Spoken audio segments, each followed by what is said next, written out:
The coronavirus pandemic has been unprecedented and devastating to many. So far, millions around the world have been infected and hundreds of thousands have died. We don't know how much further this is going to spread or how long it will continue. However, as devastating as the coronavirus is, this is merely just the tip of the iceberg.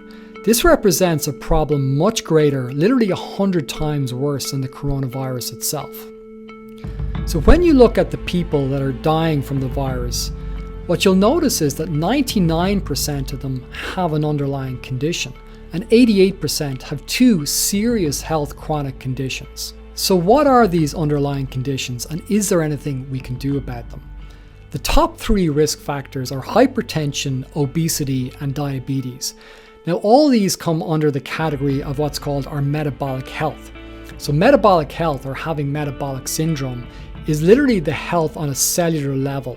And this accounts for not only those diseases, but also things like heart disease, cancer, hypertension, diabetes, and obesity. Unfortunately, our metabolic health is very poor, with only 12% of us being metabolically healthy in this country. So what's interesting is, even if you go back as little as 50 years, our metabolic health was so much better. The average person was 30 pounds lighter, and diabetes was 10 times less.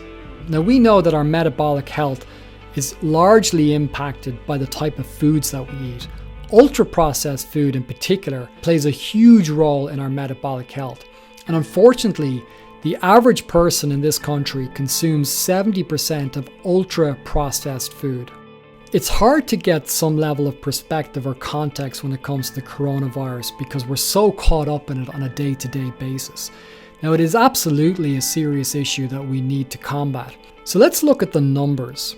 Initially, we thought that the mortality rate was 1 to 3%. Thankfully, it seems to be a little bit lower, more like 0.1 to 0.3%, which is still bad.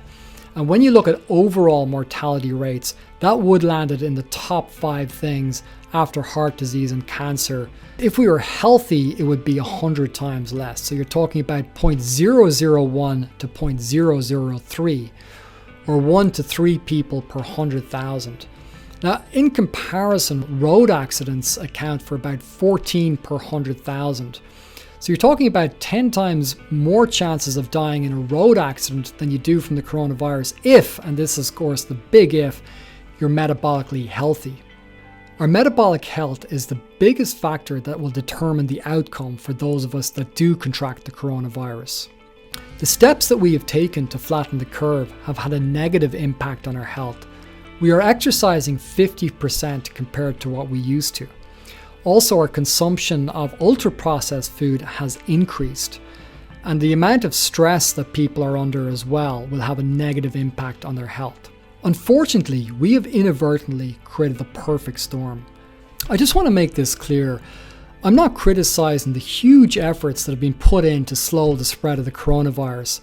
In fact, I'm hugely impressed in a very positive way that we've taken such amazing action because we really do care about people's health and saving people's lives. But if we can apply the same energy that we put into this to our metabolic health, the real underlying issue, this would completely transform our lives and humanity as we know it.